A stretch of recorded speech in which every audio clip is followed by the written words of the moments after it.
Hello, welcome to BloomRadio. This is episode 2. If you're new here, my name's Austin. I'm your host. Nice to meet you. I make this because in public I get a little anxious, get a little nervous. I don't like to share my opinion because I'm afraid that people will disagree with me. So I'm hoping here I can be a little more open, be a little more honest, so people know what I'm about. So yeah, thank you for joining me today. Let's get right into the episode. We're talking about coffee. I love coffee. I'm sure most of you out there like coffee. I like to drink it in the morning with breakfast, and American breakfasts are typically kind of sweet.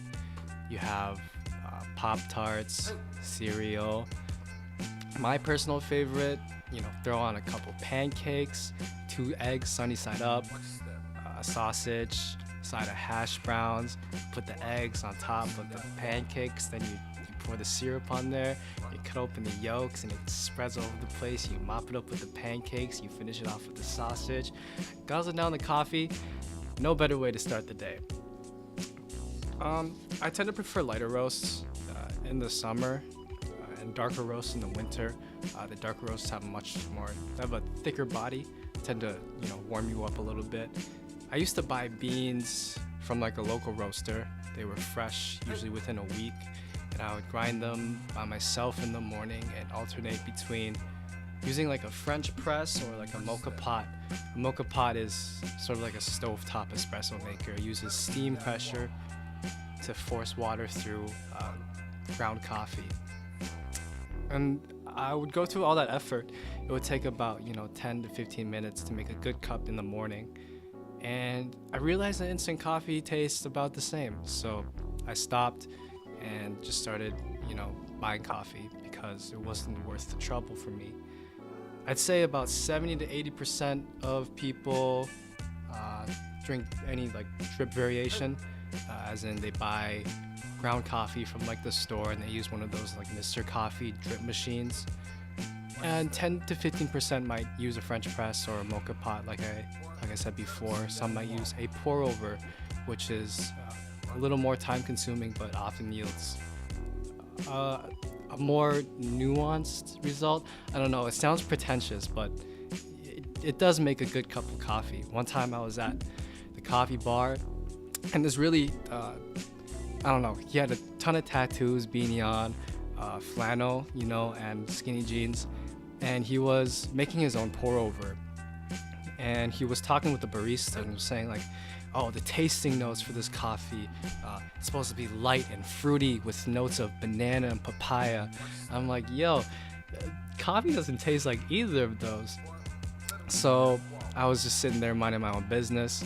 He was pouring out a couple cups for people to sample, and he gave me a little taste, and I sipped it, and shit tasted like banana and papaya. I was like, yo, that's crazy. But you need like good beans, you need good equipment, you need a good grinder. Otherwise, you're better off just drinking, whatever coffee. You get the caffeine anyway, and it tastes about the same. So, yeah. Other than drip coffee, usually there's espresso. Espresso drinks, people are sometimes afraid to order espresso drinks. There's this misconception that there's a ton of caffeine in espresso, when in reality, a small cup of coffee on average is about 80 milligrams of caffeine, and an espresso drink a shot of espresso has about 60, give or take, depending on the bean, depending on the roast, but it's usually around 60. And so small drinks will take 1 to 2 shots, medium drinks are 2 shots, and large drinks are 3 shots. People are often confused when they look at the menu because there's seemingly hundreds of variations of these drinks. But if you really want to impress your coffee date, there are only 3 variations that you really need to know. First, the Americano. The Americano is the most, familiar. If you're coming straight from drip coffee, it's just a shot of espresso, watered down with hot water, so it just comes out like black coffee. Next, most popular drink I think would be the latte. Latte is just espresso shot with milk. And third one, I would suggest is the mocha. The mocha is basically just a latte with a chocolate, and it's for those babies who want to order a coffee and take a nice Instagram photo but actually can't stand the taste of coffee. That's a drink for you. What interests me about coffee, it's become something that a lot of people want to let you know that they drink it, if that makes sense. I go on Instagram, I'm on Tinder, and all these girls are like coffee lover, coffee enthusiast, and they're posting pictures of like cute little lattes or whatever. I don't know, maybe guys do it too, but I don't check out guys' Instagram. It's as if, coffee, you like coffee so much that it's part of your persona and it's a huge part of your life. As if, saying you're a coffee lover makes you sophisticated in some way. Like if I see you say you like coffee, then I must assume that you like A, B, and C as well. Like, oh, I like coffee. You must also like Mac DeMarco, and you probably like the Lumineers because I like them and I drink coffee. I hear a lot of girls just go, oh, I got a coffee, I'm so basic. Or they wear those H&M cute graphic tees that say, don't talk to me, I haven't had my coffee yet. Ordering an iced coffee doesn't make you basic. What makes you basic is letting people know that you're basic because you got the iced coffee.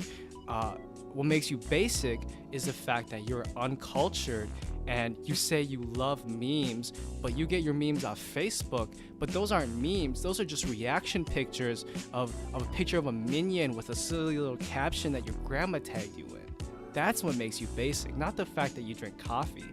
Everybody drinks coffee. It's one of the most popular beverages in the world. It doesn't make you special.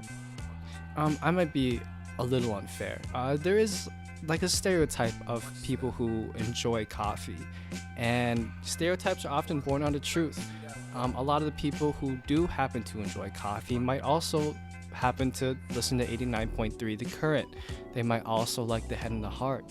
They might also, like long walks on the beach. You never know. But I still don't think that, your beverage of choice is indicative of your personality, and I don't know why anyone would really want it to be. I was on the airplane on the way to China, and they always have a selection of sort of movies and TV shows that you can watch.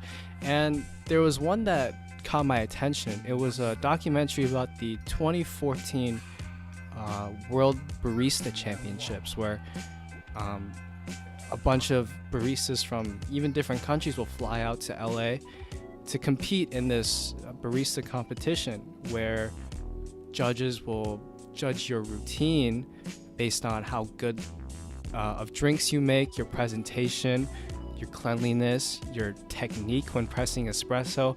For these people, coffee is a real passion. It's their livelihood. The baristas that compete in this, they work at like Settlement or Blue Bottle Coffee Company out in San Francisco. These guys are pumping out coffee drinks every single day to hundreds of people. And when you make a product like that and you're sharing it with people who also share a passion with that product, it's hard not to want to create the best product possible. These people spend hours and hours each day, researching beans, where they come from, who the farmers are, where the soil, what kind of soil they were planted in, what kind of water they use to extract the beans, what grind they should use, how long they should extract the beans, all sorts of variables these guys are mulling over and over and over, because coffee is their livelihood and they want perfection, and that can often come off as pretentious, which is why it bothers me that some people will repeatedly remind you of how much they drink coffee or how much they love coffee, when all they're doing is going to Starbucks and ordering some ice blended foo-foo syrup drink that has a little bit of coffee in it that's been adulterated with so much chocolate. It's just like you're drinking a bad candy bar. And the fact that companies like Starbucks and Caribou And Tim Hortons, especially in Canada, they've tricked people into buying into this concept of buying bad, cheap coffee and sort of pawning it off as an item that it really isn't. They're saying that, oh, like, this is good coffee. It's not good coffee. You're just drinking like cardboard water. It tastes like garbage. But people buy it, and they have some sort of and this is the marketing genius of these companies. They feel like by drinking the coffee, they're buying into like a lifestyle. They're buying into something. They're a hard worker, as if, you know, only hard workers drink coffee. But, you know, that's okay. You know, I'm not here to tell you what you can like, what you can like, what you should, what you shouldn't like. You know, like what you like. But you shouldn't feel like you have to drink coffee to fit in or to be cool. You know, you could drink water. Water is great for you, and water doesn't give you diabetes. That's really all I have to say for this week. That's all I have on my notes. I was kind of busy. I just came back from China. Jet lag is a bitch. But I'll just be trying to make more content in the future. If you like this, stay tuned. I'll be trying to do something new every week. If you didn't like this and you're still watching, thank you for giving me a view. I appreciate it. Please let me know how much you dislike this in the comments, or, you know, hit me up on the Insta DM and say, I hate you. I would really appreciate something like that. So have a good day, good week. Don't do drugs. And thank you again for listening.